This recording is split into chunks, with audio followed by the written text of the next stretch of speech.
Familiares están desesperados porque no pueden sepultar a una recién nacida. La madre está desaparecida desde el miércoles y no sabe que la menor murió. Un hombre es acusado de asesinar a su suegra de 64 años. La mujer recibió varias puñaladas al defender a su hija, que era agredida por su conviviente. El yerno es extranjero y se dio a la fuga. La joven embarazada que recibió un impacto de bala se recupera satisfactoriamente en una casa de salud en Guayaquil. Juez dictó orden de prisión preventiva contra los 3 presuntos implicados en el asesinato de un joven de 22 años. Uno de los detenidos es el hermano menor de la víctima, a quien se le acusa de haberle asestado 6 puñaladas.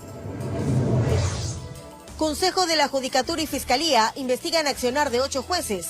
El proceso podría terminar con la apertura de expedientes administrativos por supuestas irregularidades. Algunos tendrían relación con el caso Sobornos. Gobierno ecuatoriano estaría analizando abrir un corredor humanitario para venezolanos. Se aplicaría únicamente a quienes tengan visa para ingresar a Perú y Chile. En lo internacional, Michelle Bachelet, alta comisionada para los derechos humanos de la ONU, volvió a denunciar ejecuciones extrajudiciales en Venezuela y aseguró que las FARC tienen el apoyo del más alto nivel del gobierno. Así empieza la noticia, emisión estelar.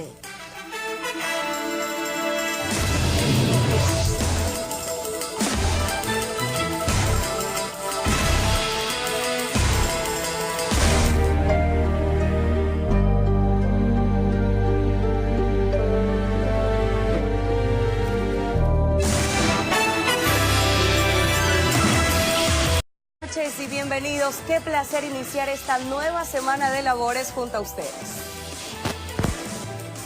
Familiares de una bebé que falleció días después de haber nacido piden ayuda para poder sepultarla, pues afirman que carecen de recursos económicos. Adriana Méndez nos cuenta este drama que se origina en el noroeste de Guayaquil.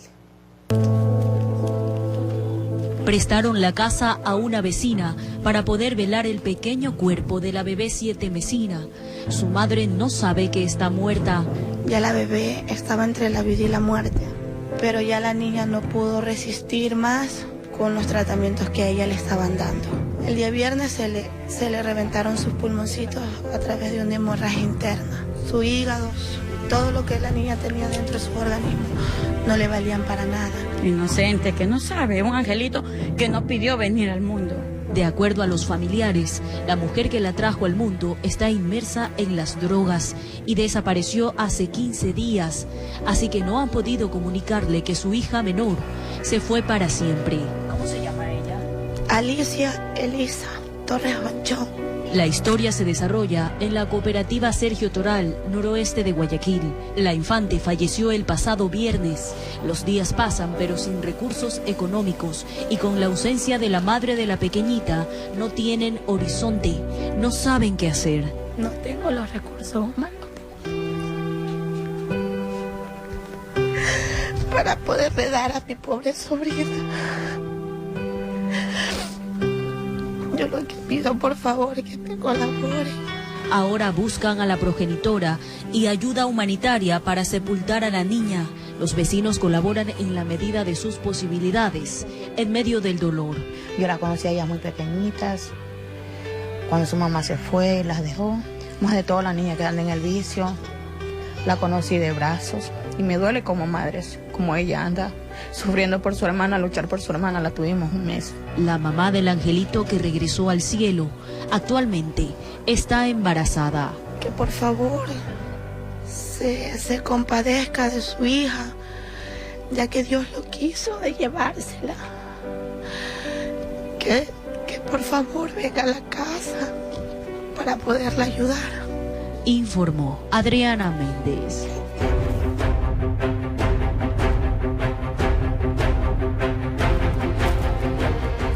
Asesinan con varias puñaladas a una mujer de 64 años en el suroeste de Guayaquil. Según testigos, el crimen ocurrió cuando la ciudadana intentó defender a su hija cuando era agredida por su yerno durante una discusión dentro de su vivienda. El acusado es extranjero y huyó del lugar. Amargo despertar es el que debieron enfrentar los habitantes de las calles E entre la 26 y la 27 en el suroeste de Guayaquil. Eran apenas las 6:30 de la mañana cuando los gritos provenientes desde este domicilio hicieron saltar a todos desde sus camas. Unos gritos desgarradores, pero cuando ya iba yo saliendo vi que el asesino iba corriendo, pero descontroladamente, y cuando ya entré allá ya había la señora en el piso, tendida ya ensangrentada y agonizando, ya estaba agonizando. La víctima fue identificada como Egda Patricia Montoya Vallas, de 64 años. Según las versiones, todo inició cuando el conviviente de su hija empezó a mostrarse agresivo pretendiendo atacar con un cuchillo a la joven, y por ese motivo trató de intervenir para salvarla a ella. Iba a ir a matar a la esposa, pero como la señora, la mamá de la chica la defendió, le dieron a ella. En el brazo, otra aquí y otra aquí, por el corazón casi. Según lo que nos indican es que le habían ingerido bebidas alcohólicas en el interior del domicilio, después ha habido una discusión y le proporciona heridas de un arma blanca a esta señora. La ciudadana era ecuatoriana, pero se radicó durante muchos años en Venezuela. Allá procreó a su hija. Hace poco tiempo regresó al país y llegó a vivir en el inmueble donde funcionaba una vecindad. Hace poco más de 2 meses llegó también el conviviente de la joven y aparentemente habrían mantenido una relación conflictiva. Hasta que la mañana de este lunes la situación se salió de control. Ha fallecido y se la ha trasladado al hospital Guayaquil de esta localidad. Hemos tomado contacto aquí en el lugar de los hechos para recabar la información que nos va a conducir al esclarecimiento de los hechos. De acuerdo con la denuncia presentada por parte de la hija, expresa que ella se había separado del agresor hace 2 semanas, pero que él se negaba a mantenerse lejos de ella. Y por ese motivo empezaron las agresiones durante la mañana de ese lunes, sin importar que en el domicilio se encontraban 2 niñas de 3 y 2 años, nietas de la actual fallecida. Ella es mi cuñada, la muerta. Bueno, yo alguna vez lo traté muy poco. Yo le dije que a mi esposa, le dije que ese tipo no es tan buena gente. Hasta el cierre de este reporte, la policía continuaba en la búsqueda del principal sospechoso, informó José Morales. La joven embarazada que recibió un impacto de bala se recupera satisfactoriamente en una casa de salud en Guayaquil. Un equipo de ETS visitó el lugar de los hechos y constató que ella se salvó de milagro.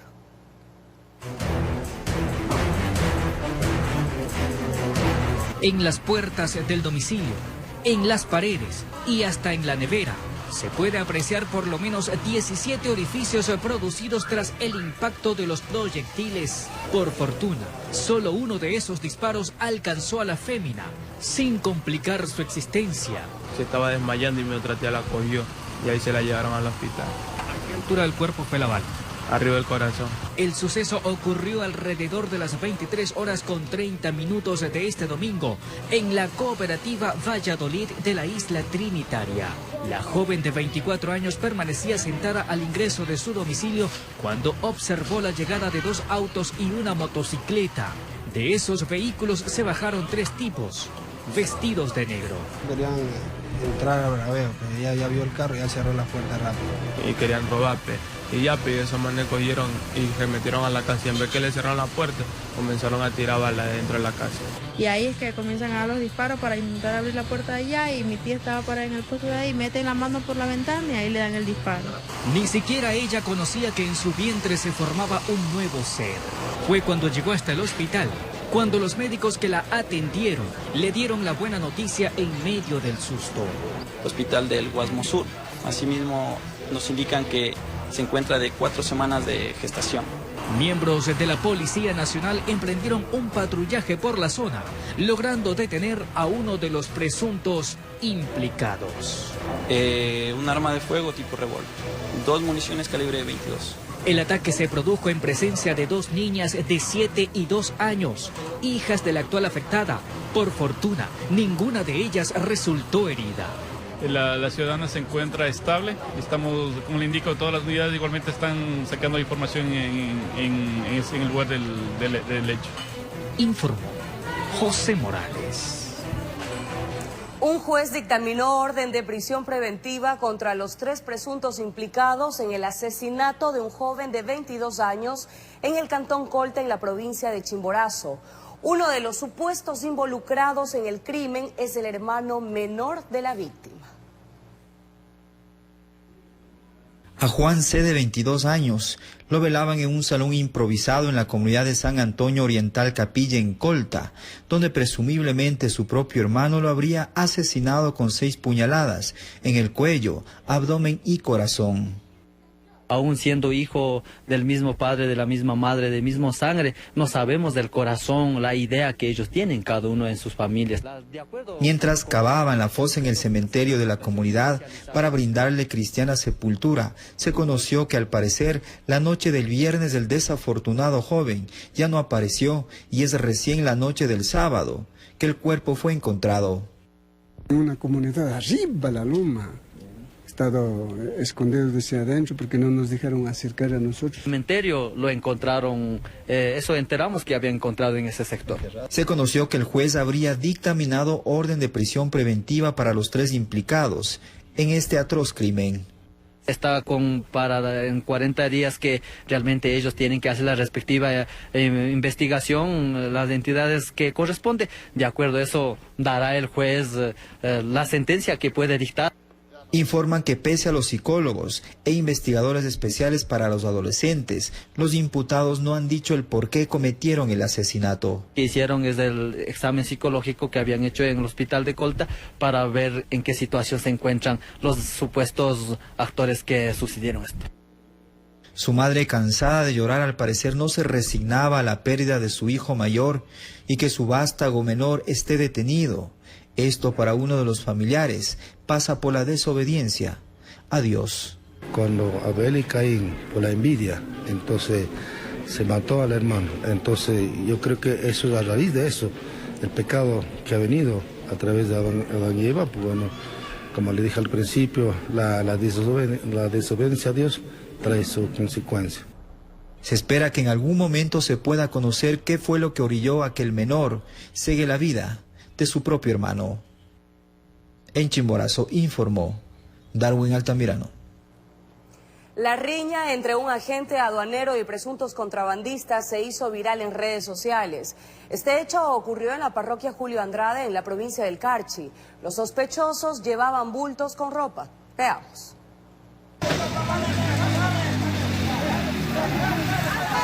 Por algunos segundos la vía se convirtió en un ring de box. Al parecer presuntos contrabandistas se molestaron cuando agentes aduaneros intentaron revisar mercadería que transportaban sin ningún tipo de permiso o factura que justifique su legal ingreso a Ecuador, pues transitaban sin placas por un camino de segundo orden a la altura de la parroquia Julio Andrade. El video se sale de contexto porque comprenderán que es una porción nada más de lo que realmente sucedió. Como no lograron ponerse de acuerdo y ellos son más y la autoridad poco o nada puede hacer frente a la violencia de los agresores, se fueron a los puños. El video revela cómo tratan de solucionar el impasse en base a la ley del más fuerte. Tenemos una persona que fue mordida por el señor del video, el señor que estaba peleando. Varios compañeros del vigilante aduanero cuidan que no sea agredido por los otros civiles que con palos buscan también ser parte del pleito. Frente a este hecho, la ministra de Gobierno expresó todo el respaldo a la labor que cumplen los diferentes organismos para evitar que el contrabando se convierta en una actividad normal. La policía, como corresponde, va a investigar y prestar todo su contingente para que sean sancionadas las personas que agredieron a los vigilantes aduaneros. A pesar que se trataría de una agresión a servidores públicos, hecho que está tipificado como delito en el Código Orgánico Integral Penal, los presuntos responsables se fueron. Que las investigaciones están en marcha, no hubo detenidos. La Dirección General actualmente está haciendo ya la denuncia con la Fiscalía y está con las investigaciones del caso. Zona de frontera donde al parecer quienes operan de forma ilegal creen que las leyes para ellos no existen y sobre todo se sienten intocables. En Quito informó Iván Casamen. Un incendio destruyó el interior de una vivienda ubicada en las calles Leonidas Plaza y Chambers, al suroeste de Guayaquil. La familia afectada solicita ayuda. En la parte superior de este inmueble, ubicado en Leonidas Plaza y Chambers, se registró este incendio que se propagó en toda la vivienda, destruyendo las habitaciones. Arriba está todo quemado, arriba empezó el incendio, en la de acá. Y de ahí así incendio para acá abajo todo y como aquí abajo vive mi hermana. Que yo había salido en ese momento. A mí me fueron a avisar que se estaba incendiando mi casa, pero yo no sé cómo habrá venido el incendio, cómo habrá sucedido. Sí. Y los que viven atrás tampoco estaban, era un hijastro de mi hermano. Él estaba solito. Lo han sacado, también se han llevado al hospital con asfixia.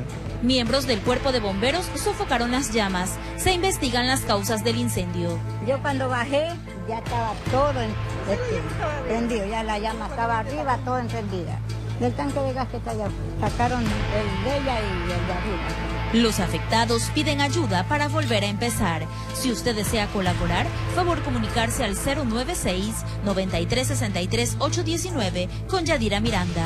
Me duele mucho, pero gracias a Dios ha sido lo material que lo puedo poner con pobreza y todo. Con mi trabajito que tengo, yo lo puedo poner. Nada más, lo que quieren que me ayuden, nada más. Mire, todo está perdido, cama, todo es perdido. Soy una mujer pobre. Informó Roselena Vasconés. El gobierno ecuatoriano estaría analizando abrir un corredor humanitario para ciudadanos venezolanos que permanecen en la frontera con Colombia. En caso de que se adopte esta medida, se aplicaría únicamente a personas que tengan visa para ingresar a Perú o Chile. Le queremos pedir a este par de gobiernos a hacer un corredor humanitario para salir con las personas que están aquí, más de 1000 personas de todas las edades. Esa fue la solicitud del defensor del pueblo de Colombia, Carlos Negret, a las autoridades ecuatorianas. El fin sería que cientos de venezolanos que han quedado atrapados en la frontera con Ecuador puedan reunirse con sus familias. Ante esto, la ministra de Gobierno, María Paula Romo, señaló que están revisando junto con la Cancillería de Ecuador el pedido de Colombia de crear un corredor humanitario a migrantes venezolanos que tengan visa para ingresar en Perú o Chile y se encuentren varados en el territorio colombiano. Estamos coordinando con los otros países para revisar esa posibilidad en el caso que se tratara del Ecuador como un país de tránsito. Solamente en esas circunstancias se revisaría la posibilidad de un corredor humanitario. Cuando se trate de personas que cuenten con visa para otros países, estamos analizando el tema junto con Cancillería. La ministra Romo agregó que el corredor funcionaría mediante un transporte de frontera a frontera, siendo Ecuador un país de tránsito nada más. Ustedes saben que el Perú solicitó visa antes que nosotros en este momento ya estamos requiriendo visa, entonces de ninguna manera podríamos nosotros hacer un paso para que se encuentren en otra frontera en la que no cumplan el requisito. De acuerdo con cifras de Naciones Unidas, alrededor de 3.5 millones de venezolanos han abandonado su país. En los últimos 2 años han pasado por Ecuador más de 1 millón de migrantes venezolanos, de los cuales más de 300.000 se han radicado en el país. Informó Patricia Aldaz. Una investigación podría terminar con la apertura de expedientes administrativos en contra de jueces por supuestas irregularidades. Algunos tendrían relación con el caso Sobornos 2012-2016. El Consejo de la Judicatura y la Fiscalía General del Estado analizan el comportamiento de 8 jueces. Algunos de ellos estarían vinculados con el denominado caso Sobornos 2012-2016. Nos van a proporcionar la información necesaria y nosotros lo que haremos con esa información es lo que corresponde, es decir, aperturar los expedientes administrativos disciplinarios correspondientes y seguir el proceso establecido en nuestro reglamento para el ejercicio de la potestad disciplinaria. ¿Cuándo ya tendrían esa información? Estamos procesando la información incluso desde hace algún tiempo atrás. María del Carmen Maldonado, presidenta del Consejo de la Judicatura, exponiendo esta situación, justificó la evaluación a los 21 jueces y 15 conjueces de la Corte Nacional de Justicia, que está en marcha. Hemos recibido ataques perversos, con acusaciones falsas, pero llegaremos hasta las últimas consecuencias y tendré la decisión y la valentía de explicar y de indicar a la ciudadanía las personas que tendrán que pagar por estos actos. Fue parte de la presentación del Plan Estratégico de la Función Judicial 2019-2025. Independencia judicial. Desde el Consejo de la Judicatura se pretendía administrar justicia. Eso ha cambiado con este Consejo de la Judicatura. Ya no es así. Informó Héctor Romero. De Acción Social y Educación de la Municipalidad de Guayaquil junto a la empresa privada presentaron el primer proyecto Fútbol Inclusivo dirigido a pequeños con discapacidad intelectual. El proyecto inició en el sector norte y es gratuito. Carlos Julio Gurumendi con el informe. Se trata de un programa dirigido a niños entre 7 y 12 años de edad con discapacidad intelectual que amen el deporte. Es el fútbol inclusivo una herramienta importante para ayudar a mejorar el sistema psicomotriz de aquellos pequeños con discapacidad. Aquí arranca y pues como nuestra alcaldesa dice siempre, soñemos en grande, pues los vamos a llegar a los diferentes canchas municipales que cuenta el municipio de la ciudad. Este se trata del primer programa piloto que se pone en marcha en el norte de Guayaquil y que beneficiará a 25 niños por ahora. Hacer de este primer proyecto piloto una idea que se pueda multiplicar en otros sectores de Guayaquil y podamos abarcar y abrazar a más chicos con discapacidad. El fútbol es el rey de los deportes. Un proyecto que cuenta con el auspicio de la empresa privada, quien se compromete a dotar maestros y las instalaciones para que los pequeños practiquen el fútbol.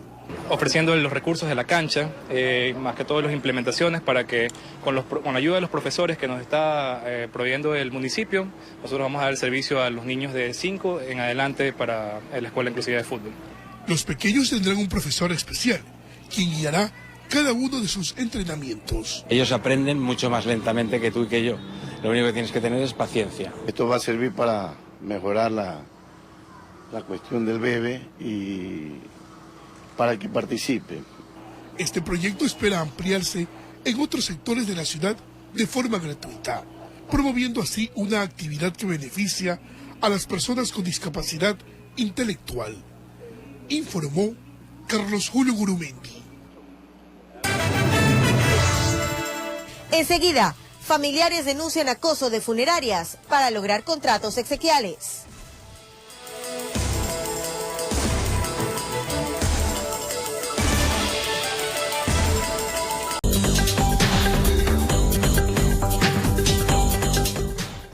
La muerte de un ser querido, además de provocar dolor en los deudos, conlleva a realizar una serie de procedimientos legales para la contratación de servicios exequiales. Frente a esto, ¿sabe usted cómo debe realizar estos trámites y qué hacer en caso de no estar conforme con el mismo? En el siguiente reportaje se lo contamos. César López nos cuenta que su madre falleció el 1 de marzo de este 2019. Minutos después de conocer el hecho, no sabe cómo distintas funerarias obtuvieron su contacto para intentar venderle el servicio exequial. Un número más o menos que podríamos decir de unas 15 a 20 funerarias que a uno le descontrolan. Al final de cuentas, confundido por el momento, firmó con una de esas tantas empresas funerarias que le llamaron. Para ese instante, ya se habían contactado con él de manera personal. Pienso que es el respeto al dolor, porque aparte de comunicarse a uno, una o dos, tres funerarias, deberían ser claros en la prestación del servicio, antes de hacerle firmar en la desesperación que uno está. Pero por último, dice César, si lo que hacen muchas funerarias no es ético, por lo menos termina siendo legal. Sin embargo, él indica que también se cometen irregularidades económicas. Recapitulando, él nos señaló que su madre murió el 1 de marzo. El 2 de marzo la cremaron, sin embargo, existen valores por un tercer día. Y ellos me hacen firmar una segunda factura por $290, aduciendo de que era un tercer día de velación. Y la ética vuelve a resaltar en estos casos. Yo hago de abogado del diablo y le digo a usted, bueno, entonces, ¿pero por qué firma usted la factura?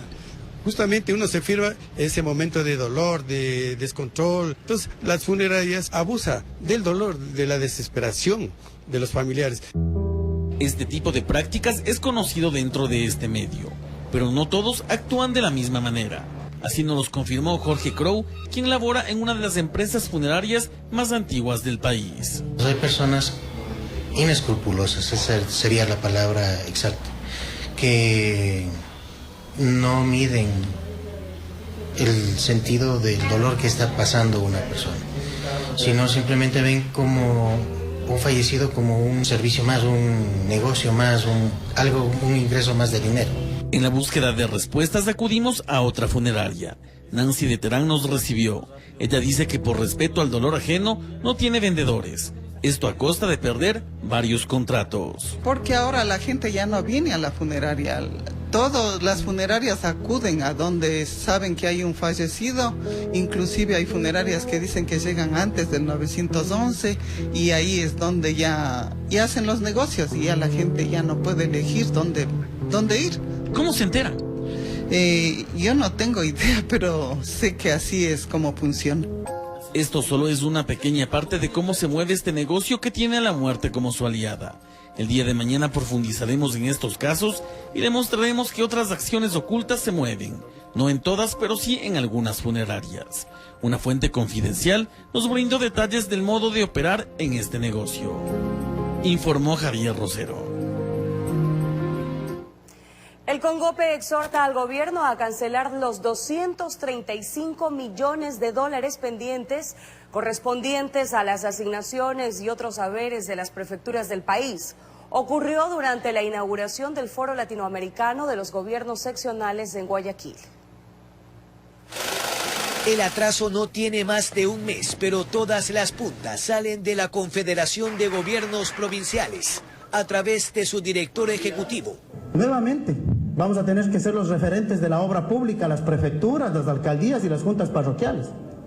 Pero ¿cómo vamos a hacer si el gobierno central nos mantiene una deuda de más de 235 millones a las prefecturas?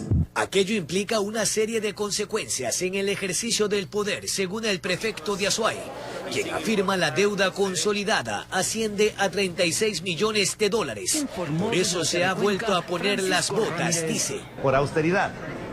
Tienen que sacrificar, no nombrar coordinadores, directores. Yo mismo me he tenido que rebajarme el sueldo a la mitad, andar en bicicleta, no utilizar el carro. Fue en el Foro Latinoamericano de Prefecturas y Municipios que se llevará a cabo este lunes y martes en San Borondón, donde participaron también varias autoridades seccionales y exburgomaestres. El centralismo no es un problema geográfico.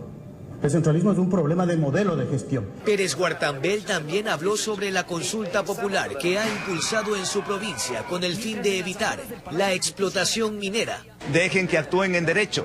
Si queremos que se practique la democracia a través de una consulta popular, eso es la forma más legítima de... Caso contrario, estamos en riesgo incluso de la democracia. El simposio de los gobiernos autónomos descentralizados durará 2 días en el auditorio principal de la Universidad de Espíritu Santo. Informó Jorge Escobar. En el marco del Foro de los Gobiernos Seccionales, el exalcalde de Guayaquil, Jaime Nebot, se refirió al modelo de gestión ejecutado en la ciudad y sobre un eventual aumento de impuestos. Señaló además que el retraso en la devolución del IVA o de las asignaciones para los GATS deberían ser sancionados con destitución del ministro de Finanzas.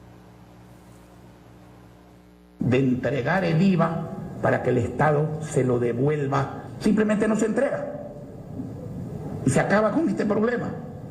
Y en cuanto a las rentas que deben ser entregadas dentro del mes, eso lo dice la ley. Lo que la ley no dice es cuál es la sanción para el ministro de Finanzas que no las entrega. Y la sanción debe ser destitución. ¿Qué creen ustedes que pasaría si se aumenta el IVA en la actual situación del Ecuador? Que aumente el IVA 3%, las ventas van a bajar 6%. La recaudación va a bajar 3%. No sé en qué escuela de economía o en qué universidad, que no sea la universidad de la tontería, se aprenden ese tipo de cosas. Es momento de hacer una pausa, pero antes queremos recordarles que el bloque informativo de RTS empieza a partir de las 6 de la mañana. Usted se informará con Luisa Delgadillo, José Luis Arévalo y Mayra Montaño en el despertar de la noticia. Recuerde, a partir de las 6 de la mañana. Nos vamos a una pausa, pero ya regresamos con más noticias. No cambien de canal.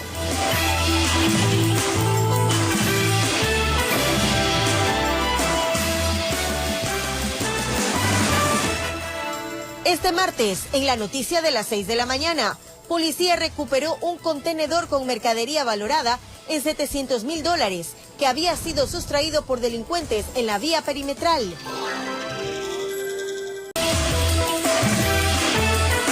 Gracias por preferirnos. El 20º Congreso Ecuatoriano de Acuicultura se desarrolla en Guayaquil. El acto de apertura contó con la asistencia del vicepresidente de la República, Otto Sonnenholzner, quien habló de inversiones para el sector camaronero. Escuchemos. La consigna es fomentar la diversificación de la acuicultura de Ecuador, y en el 20º Congreso de esta rama se reúnen conferencistas internacionales que exponen sus conocimientos sobre tecnologías de producción y más. Asimismo participan 15 investigadores nacionales. El vicepresidente Otto Sonnenholzner mencionó que el Ejecutivo dio otro paso importante para el desarrollo del principal sector exportador no petrolero. Nosotros tenemos un trabajo directo con la mayoría de los sectores productivos, igual con la acuicultura. Con ellos estamos ya coordinando la implementación del crédito con los multilaterales de más de $200 millones para la electrificación del sector. Las charlas son dirigidas al sector técnico camaronero, estudiantes y académicos. Innovar en cualquier sector, principalmente en el sector acuícola, nos pone en una plataforma de competitividad bastante importante. Para poder competir en los mercados internacionales, China, Europa, Estados Unidos, necesitamos ser competitivos. Para el presidente de la Cámara de Acuacultura, Ecuador hace lo suyo, pero existe un tema de comercio exterior que falta superar. A lo que va de la fecha, el sector camaronero en volumen de camarón ha generado un crecimiento del 23%. Lamentablemente los precios internacionales, debido a un balance entre oferta y demanda sostenido ya por los últimos 3 años y medio, ha hecho que la situación de precios internacionales se deprima de tal forma que ese crecimiento en volumen del 23% no viene acompañado de un crecimiento similar en facturación. Este congreso se desarrollará hasta el 12 de septiembre. Son más de 20 conferencias de interés para el desarrollo de este sector de la economía nacional, informó Adriana Peralta. Las agrupaciones que buscan eliminar el Consejo de Participación Ciudadana continúan con la recolección de firmas de respaldo a sus propuestas. A estas iniciativas se suman actores sociales y políticos. Reunidos en la sede de Actúa, personalidades como Simón Espinosa de la Comisión Anticorrupción, el expresidente de la Corte Suprema de Justicia Gustavo Medina y otros se sumaron a la iniciativa del Comité por la Institucionalización Democrática para eliminar el Consejo de Participación Ciudadana a través de una consulta popular. El planteamiento del pueblo ecuatoriano va a ser aluvional en favor de esta iniciativa. Nosotros vamos a defender la fuente primaria de la democracia, que es la participación popular. La propuesta de este comité también apunta a reestructurar el poder legislativo para convertir a la Asamblea en bicameral y también independizar a la Fiscalía del Poder Judicial. Desde la semana pasada, este comité, a través de la iniciativa Actúa, se ha organizado a escala nacional para poder recolectar las firmas. Landa León asegura que hace 20 años recibió un milagro. A mí, de una enfermedad que tuve, me sanó. Así en esta novena, yo vine, le oré y me sané. En 8 días al regresar a la doctora, mi hijo estaba con la vez sanito, como que nunca había tenido nada. Los niños y adultos mayores fueron trasladados vía terrestre para evitar inconvenientes en el agua, informó Adriana Méndez. Y en la noticia celebramos el cumpleaños de nuestro querido compañero José Luis Arévalo, quien recibió muchas sorpresas en su día. Veamos cómo se divirtió al cumplir sus 41 años de vida. José Luis Arévalo celebró sus 41 años a lo grande en nuestras 3 emisiones matutinas del informativo. En el despertar de la noticia, la gran sorpresa la dio Mayra Montaño, la bombón.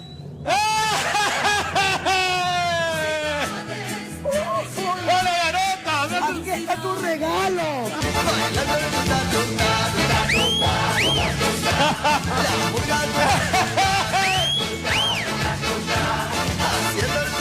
Eso, muchísimas gracias.